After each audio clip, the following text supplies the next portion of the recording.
Entonces el Señor le dijo a Moisés: dile a Aarón que extienda su vara y golpee el polvo de la tierra para que éste se convierta en piojos por todo Egipto. Ellos lo hicieron así. Aarón extendió su mano con su vara y golpeó el polvo de la tierra, y éste se convirtió en piojos.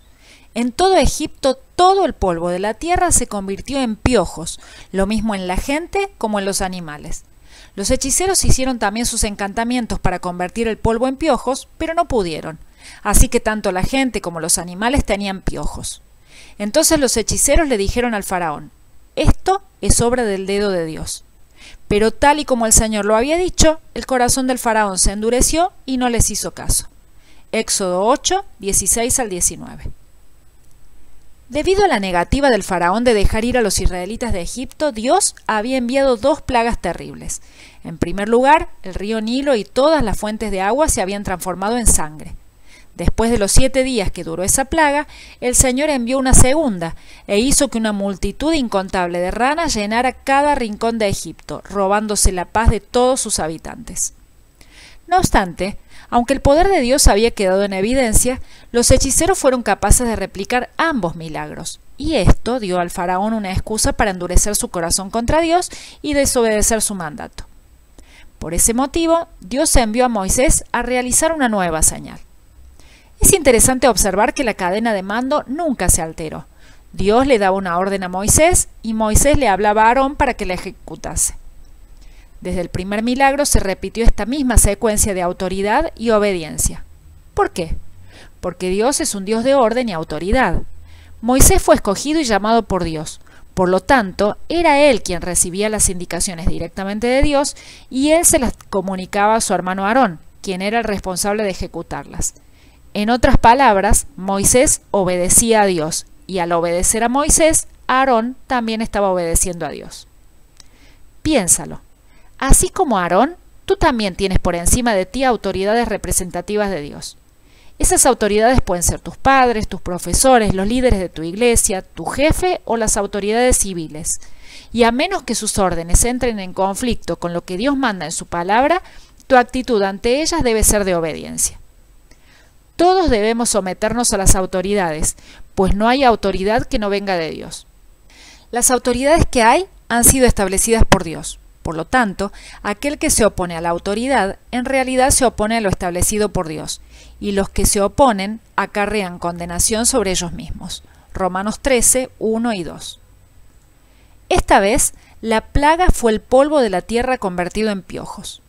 Claramente, de cualquier parte de la creación, Dios puede sacar un azote para corregir a aquellos que se rebelan contra Él, ya que incluso el polvo de la tierra le obedece. Probablemente, luego de que Aarón alzara su vara y golpeara el suelo, la arena parecería moverse. No obstante, si los egipcios observaban más detenidamente, podrían ver que la superficie de la tierra se había transformado en una inquieta masa de piojos diminutos que trepaban de a cientos sobre cada persona y cada animal de Egipto. Esta plaga vino sin previo aviso. Esta vez, Dios no le mostró al faraón la misericordia de una advertencia ni una invitación al arrepentimiento. Sin embargo, nunca debemos pensar que Dios es injusto cuando no muestra misericordia. En realidad, si Él actuase solamente con justicia, jamás mostraría misericordia, porque lo único que merece el ser humano pecador es la condenación eterna. Esta plaga golpeó el corazón de todo el culto idolátrico de Egipto. Los sacerdotes egipcios eran extremadamente cuidadosos con la higiene y la limpieza ritual, y esta infección de piojos les impedía adorar a sus dioses. Además, como la plaga también afectó a los animales, esto les hizo pensar que los dioses egipcios no recibirían la ofrenda de animales infestados con piojos, lo cual seguramente detuvo su sistema de sacrificios. A través de este juicio, Dios se enfrentó y derrotó a Geb, el dios de la tierra. Esta deidad estaba estrechamente relacionada con la tierra en todas sus fases. Los egipcios creían que Geb era quien informaba a Osiris sobre el estado de las cosechas. Evidentemente, Dios había comenzado a dirigir su juicio sobre la vida misma en toda aquella tierra. La palabra hebrea que se traduce como piojo también puede significar mosquito. La raíz de este término significa picar o pellizcar. Un destacado zoólogo ha dicho que los insectos que invadieron a Egipto corresponden a una especie cuya función principal es en gran parte actuar como carroñeros. Lógicamente, con la tierra apestando a ranas muertas, había cantidades incalculables de alimento para estos piojos. De ese modo, muy probablemente, los piojos que ayudaron a librar al país de las ranas llegaron a ser al mismo tiempo una bendición y una maldición. Hasta este momento, los hechiceros habían utilizado sus poderes ocultos para reproducir cada milagro realizado por Dios. Ellos habían podido convertir una vara en serpiente, habían transformado el agua en sangre y habían logrado hacer aparecer aún más ranas. Sin embargo, esta vez no pudieron producir piojos, lo cual es una muestra muy clara de que por muy grande que sea el poder de Satanás, es restringido y llega a su límite bastante pronto. Durante esta plaga, los hechiceros finalmente reconocieron que un poder muy superior al suyo estaba actuando.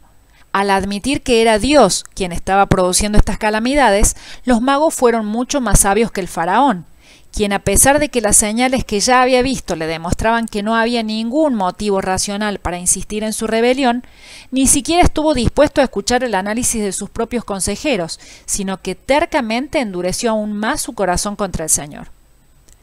Algunas personas piensan, si tan solo pudiera haber un milagro, podría creer en Dios. Dios le dio al faraón esa oportunidad. Sin embargo, el rey se negó a creer.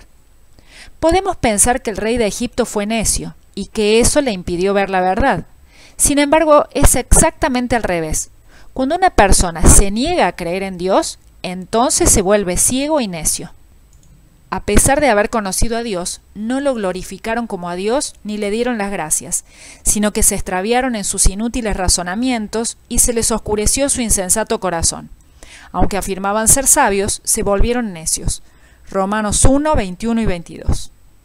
En ese sentido, los magos tuvieron una actitud diferente a la del faraón.